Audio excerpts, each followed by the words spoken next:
अस्सलामुअलैकुम एवरीवन। जी कैसे हैं आप लोग? उम्मीद करती हूँ खैरियत से होंगे। अल्हम्दुलिल्लाह मैं भी अच्छी हूँ। तो गाइज मैंने ये ऑनलाइन मंगाया है व्लॉगिंग के लिए।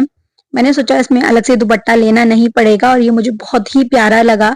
इससे आगे की साइड और पीछे की साइड पूरा कवर हो जाता है। तो आपको कैसा लगा आप लोग कमेंट में ज़रूर बताना। मुझे तो ये बहुत ज़्यादा पसंद आया है। इसका प्राइस है ओनली 225, जो कि इस प्राइस में काफ़ी अच्छा है। और बताना आप कमेंट में कि मैं कैसी लग रही हूँ। तो चलिए आज का व्लॉग स्टार्ट करते हैं। गाइज आज है जुमे का दिन और मैं नहा धो के माशाल्लाह तैयार हो गई हूँ। और चलिए आज का व्लॉग स्टार्ट करते हैं। फिर नहाने के बाद मैंने सोचा कि अल्फिशा को भी मुंह हाथ धुला देती हूँ, क्योंकि मैं इसको नहला नहीं रही। इसकी तबीयत अभी 2-3 दिन पहले काफी खराब थी, जो कि अब अल्हम्दुलिल्लाह बेहतर है। तो मैं अभी नहला नहीं रही हूँ क्योंकि इसको जुकाम है। अगर मैं नहलाऊंगी ना तो वो जम जाएगा, फिर बहुत ज्यादा दिक्कत होती है, बहुत टाइम लग जाता है निकलने में। तो बस मैं इसको अच्छे से मुंह हाथ धुला रही हूँ। वैसे मैं ना नहला देती हूँ ज्यादातर जुमे में। अगर छुट्टी है इनकी बच्चों के स्कूल की तो इन्हें जरूर नहलाती हूँ। अगर स्कूल जा रहे हैं तो कोई बात नहीं, फिर संडे में इनका नहाना होता है। तो सारा काम मैं निपटा चुकी हूँ सुबह का, उसके बाद ही मैं नहाने के लिए गई। और ये पीछे से मेरे पापा आ रहे हैं। नहीं, ये अभी नहीं नहाए हैं। ये अम्मी के पास गए हैं अम्मी को कहने के लिए कि मेरा पानी लगा दो गर्म होने के लिए।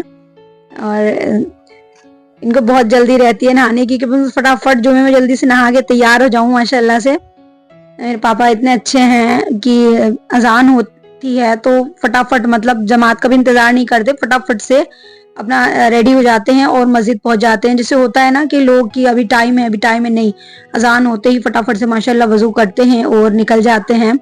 आधे घंटे पहले ही, जमात शुरू होने से पहले ही वहां पर चले जाते हैं। क्रीम वगैरह लगा रही थी, कपड़े मैंने चेंज करा दिए थे। तो सूट पहना है आज इसने अपनी मर्जी से। कहा मम्मा आज फ्राइडे है तो मैं सूट पहनूंगी। मैंने कहा ठीक है पहनो, अच्छी बात है। मुझे वैसे भी लड़कियां सूट में बहुत पसंद है।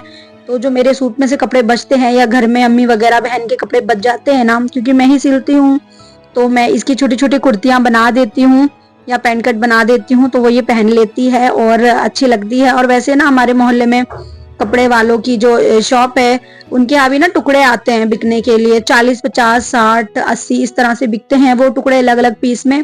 तो मैं वहां से वो भी ले आती हूँ और उससे भी इसके ना छोटे छोटे से सूट बना देती हूँ।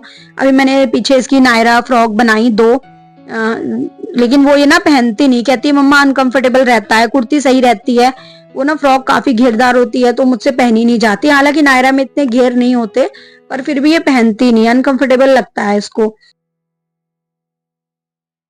तो गाइज आज है जुम्मे का दिन और जुम्मे के दिन की माशाल्लाह बहुत सारी फजीलतें हैं, जिसमें से एक फजीलत है कि आदम अलैहिस्सलाम को अल्लाह पाक ने इसी दिन बनाया। और आदम अलैहिस्सलाम को दुनिया में भी अल्लाह पाक ने इसी दिन भेजा, जन्नत से जब अल्लाह पाक ने उनको निकाला था तब। और उनकी तख्लीक इसी दिन की, क़यामत का दिन भी जुमे का ही दिन है। तो काफ़ी सारी फजीलत है जुमे के दिन की। और इस दिन हमें अपने नेल्स काटने चाहिए, जो कि सुन्नती तरीके से काटने चाहिए। नहाना धोना चाहिए और नमाज पढ़नी चाहिए, सूरह कैफ पढ़ना चाहिए। और कसरत के साथ हमारे प्यारे नबी मोहम्मद रसूलुल्लाह सल्लल्लाहु अलैहि वसल्लम को दुरूद भेजना चाहिए। कसरत के साथ दुरूद पाक पढ़ना चाहिए और खुशबू माशाल्लाह लगानी चाहिए, इत्र जो कि लगाना सुन्नत है। तो गाइज काफी बिजी रहता है जुमे का दिन, बहुत ज्यादा बिजी रहता है और दिन के मुकाबले। गाइज मैं आप लोगों को कहना चाहूंगी कि जब भी कुरान मजीद पढ़ें तो तर्जुमे के साथ पढ़ें। हिंदी में भी अवेलेबल है, इंग्लिश में भी, बहुत सारी भाषाओं में अवेलेबल है। अगर उर्दू नहीं आती पढ़नी, क्योंकि तर्जुमे के साथ पढ़ोगे तभी पता चलेगा कि अल्लाह सुब्हाना ताला हमें क्या कहना चाहता है, हमारे लिए कुरान में क्या क्या हिदायतें हैं, क्या क्या नसीहतें हैं। तो ज़रूर तर्जुमे के साथ पढ़ना। और आज मैं जब पढ़ रही थी तो मुझे बहुत ही ज़्यादा रोना आया, मेरी आंखें आंसुओं से भर गई कि अल्लाह पाक ने हमें कितनी सारी नियामतों से नवाजा है, जो हम गिनती भी नहीं कर सकते। सबसे बड़ी नियामत है अच्छी सेहत और मुसलमान घर में हमें पैदा किया। या मैं अल्फिशा का होमवर्क देख रही थी कि उसे दिवाली की छुट्टियों में क्या क्या होमवर्क मिला है, और वहां मेरे हस्बैंड बैठे हुए काम कर रहे थे। रावण का टेबल याद करना मुझे, रावण का टेबल कर लो। 6 1 6 6 2 12 6 3 30 6 6 36 6 7 42 6 8 52 54 48 48 और फिर 6 9 जा 54 और 6 10 जा 60। दोपहर के खाने में बन रहे थे दाल चावल और यहाँ आलिशान का पानी गर्म हो रहा था। पापा नहा धो के रेडी होके बैठ गए थे और ये खाना बन गया। चावल तो बन गए थे, बल्कि दाल की सीटी में निकाल के चेक कर रही थी कि गली या नहीं गली। आलिशान का पानी गर्म हो गया था और तब जाके लाइट भागी और वो नहाने के लिए जा रहा था। वो नहाने घुस गया और उसके बाद मैंने जब कुकर खोल के देखा तो दाल कम गली थी और मैंने क्या किया, इसमें थोड़ा पानी डाल के ना और नमक वमक डाल के, क्योंकि रिफाइंड डालो तो नमक कम हो जाता है, तो फिर इसको ना दोबारा से चढ़ा दिया। अस्सलाम वालेकुम। तो मैं भी तैयार हो गया हूँ जुम्मे की नमाज पढ़ने जाने के लिए। चलिए मिलते हैं आपसे नमाज के बाद। अस्सलाम वालेकुम। दाल देखिए बन गई और बस मैं इसमें तड़का लगा रही हूँ।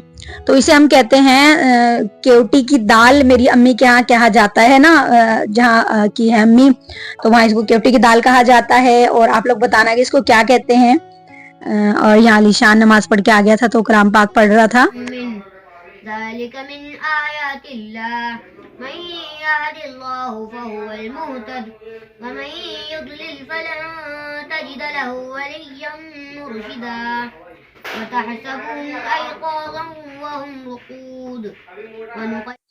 हाँ, मैं भी ये नमाज पढ़ के फारिग हो गई थी, तो उसके बाद मैं लग गई अपना काम करने के लिए, क्योंकि कहा पेंट बना के रख दी थी मेरे हस्बैंड ने। अब इसका फिनिशिंग का काम बचा था तो मैं उसको कर रही थी फटाफट से। तो और ये लोग दोनों मुझे काम नहीं करने दे रही थी, मुझे इन्होंने बहुत परेशान कर रखा था। अब जब तक मैं काम करती रहूंगी ये यहीं बैठी नाचती रहेंगी, इधर उधर बस करती रहेंगी, परेशान, कहीं और नहीं जाएंगी और यहीं खेलती रहेंगी मेरे आसपास बैठ के। कोई भी काम करो ना तो ये साथ में करवाने के लिए आ जाती हैं। गाइस, मैं कहना चाहूंगी कि नमाज की पाबंदी रखें जरूर से जरूर। अगर भले ही कोई काम लेट हो रहा है तो उसको लेट कर दें, लेकिन अगर नमाज का वक्त है तो उसे टाइम पे पढ़ें और सुकून के साथ पढ़ें, क्योंकि अल्लाह की याद में जो सुकून है वो किसी और चीज में नहीं है। और अगर आप बहुत ज्यादा परेशान हैं या कोई दुआ है जो कबूल नहीं हो रही है तो उसके लिए आप डेली पाबंदी के साथ तहज्जुद में उठें और नमाज पढ़ें और अल्लाह पाक से रो रो के दुआ मांगें और इंशाल्लाह दुआ कबूल हो जाएगी। मैं आज आपको तहज्जुद की फजीलत के बारे में बताती हूँ, तहज्जुद की नमाज की क्या फजीलत है और उसकी जो बरकतें हैं, मैं उसके बारे में आज आपसे बात करूंगी। गाइस, तहज्जुद की दुआ में इतनी ताकत होती है कि वो ना आसमान के पार तक जाती है और अल्लाह सुब्हानो तआला से अपनी बात मनवा कर ही दम लेती है। तहज्जुद की नमाज अल्लाह सुब्हानो तआला उन लोगों को ही नसीब करता है, उन लोगों के ही नसीब में लिखता है जिनकी दुआओं को नसीब का लिखा बदलना होता है। बेशक दुआओं से हम अपनी तकदीर को, अपने नसीब को बदल सकते हैं। बेशक अल्लाह सुब्हानो तआला तकदीर लिखता है, लेकिन दुआओं से नसीब को बदला जा सकता है। अपने रब को मनाकर हम अपनी जायज तमाम दुआएं उससे कबूल करवा सकते हैं। तहज्जुद की नमाज वो नमाज है जो मुअज्जिन के नहीं बल्कि दिल की अजान पर पढ़ी जाती है। जब हम बहुत ज्यादा परेशान हो जाते हैं, हमें नींद ही नहीं आती, तब हमारा दिल कहता है कि हम उठें और उठ के अपने अल्लाह पाक को सजदा करें और हाथ उठाकर दुआ करें और उसे तमाम सारी अपनी तकलीफें बताएं, उसके आगे अपनी तमाम सारी तकलीफें परेशानियां बयान करें। असली सुकून हमें पता कब मिलता है? हमें मिलता है अपने अल्लाह को याद करके, अपने अल्लाह ताला से अकेले में गुफ्तगू करके। और अल्लाह को याद करने में जो सुकून है वो किसी और चीज में नहीं है। तहज्जुद में मांगी हुई हर दुआ अल्लाह पाक कबूल करता है, बेशक उसे रद्द नहीं करता। ये वो वक्त है जब अल्लाह ताला पहले आसमान पर आ जाता है और अपने बंदों से फरमाता है कि है कोई मुझसे मांगने वाला। तो गाइस, जब अल्लाह पाक खुद कह रहा है कि है कोई मुझसे मांगने वाला, तो बताओ क्या बेहतरीन वो वक्त होता है जब हम अपनी नींद को खो देते हैं। क्योंकि ये वक्त ऐसा होता है तहज्जुद का कि हम बहुत ज़्यादा नींद में होते हैं, लेकिन हम अपनी नींद को छोड़ के एक तरफ फेंक के अपने अल्लाह की बारगाह में हाजिर हो जाते हैं, तो अल्लाह कितना खुश होता है। तो कैसे वो हमें अता नहीं करेगा, बेशक वो हमें अता करेगा। गाइज तहज्जुद की नमाज पढ़ती थी मैं, और मैंने पढ़ के ही समझ लीजिए अपने मेरे पापा को मौत के मुंह से निकल कर आए हैं। मेरे पापा और मेरा भाई, मेरे पापा का रीढ़ की हड्डी का ऑपरेशन हुआ है, जबकि डॉक्टर ने उन्हें कह दिया था कि इनके बचने के कोई चांसेस नहीं है, क्योंकि उनकी उम्र 60+ है और बहुत ज़्यादा कमजोरी भी उन्हें थी। उनकी ना स्पाइन का ऑपरेशन हो गया था, और ऑपरेशन के बाद भी डॉक्टर ने ये कहा था कि इनके चलने के चांसेस, हम नहीं कह सकते कि ये चल पाएंगे या नहीं चल पाएंगे हमेशा के लिए, लेकिन हम लोगों ने बहुत दुआ करी। रातों रातों में उठते थे और दुआ करते थे। हम ये भी दुआ करते थे कि अल्लाह पाक ऑपरेशन सक्सेसफुल हो जाए। उसके बाद हमारे पापा के पैर भी चलने लगे, क्योंकि कोई कब तक किसकी खिदमत कर सकता है। देखिए अपनी सेहत, अपने हाथ पैर चल रहे हैं तो बहुत अच्छी बात है। दूसरे का मोहताज हो जाओ, कोई ज्यादा दिन तक खिदमत नहीं करता है, सब उब जाते हैं। अल्हम्दुलिल्लाह ऑपरेशन सक्सेसफुल हुआ, और धीरे धीरे हम लोगों ने अपने पापा की खिदमत करी, उनकी एक्सरसाइज करवाई, उनकी खुद ही घर में थेरेपी करते थे और बहुत ज़्यादा उनका ध्यान रखा, और अल्हम्दुलिल्लाह अल्लाह पाक ने उनके पैर चला दिए, और माशाल्लाह से वो अपना काम भी करते हैं। अब घर के जो छोटे मोटे काम होते हैं, जैसे सब्जी लाना या और कुछ काम होते हैं, अल्हम्दुलिल्लाह वो भी साथ खैरियत से कर लेते हैं। और अगर बात करूं अपने भाई की, जो कि मेरा छोटा भाई है रेहान, उसकी एज ज्यादा नहीं है, 14-15 साल उसकी एज है। गाइस उसका 10th का एग्जाम था, जब उसके सर में बेतहाशा दर्द होना स्टार्ट हो गया। उसको हमने कई जगह दिखाया, उसका सिटी स्कैन भी हुआ, लेकिन कुछ नहीं आया सिटी स्कैन में, समझ नहीं आ रहा था कि उसको दर्द किस चीज का है। फिर उसके बाद उसको ना बहुत ही ज्यादा उल्टियां होना स्टार्ट हो गई, उसको एडमिट भी कराया हमने। फिर जाके डॉक्टर ने एमआरआई की, तो एमआरआई में उसको थ्रोम्बोसिस आया, जिसका मतलब है कि दिमाग में खून जमा हुआ है।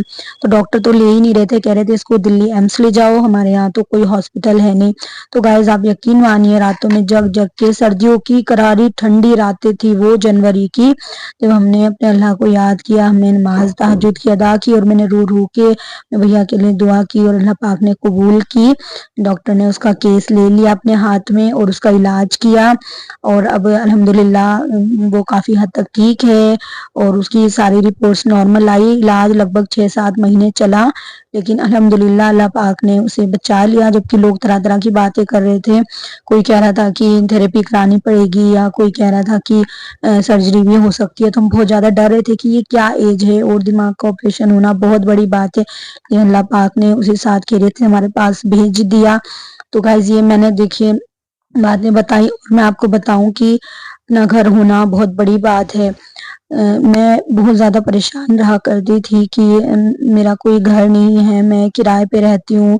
अल्लाह पाक ने मैंने अल्लाह पाक से दुआ करी, बहुत ज़्यादा रोई भी, अपनी तमाम परेशानी, जब मेरा दिल परेशान होता है ना, तो मैं अल्लाह के आगे बैठ के रोने लगती हूँ, और अल्लाह ने मेरी दुआ कबूल करी, ज़रिया बनाया इधर उधर से। हालांकि मेरे पे इंतज़ाम नहीं था, पर यह ज़रिया बनाते गए अल्लाह पाक, और मैं भी मेहनत और कोशिश करती गई। मेरे हस्बैंड भी माशाल्लाह बहुत मेहनती हैं, उन्होंने भी मेहनत करी, कोशिश करी, और अल्लाह ने हमें एक छोटा सा प्लॉट दिला दिया अल्हम्दुलिल्लाह।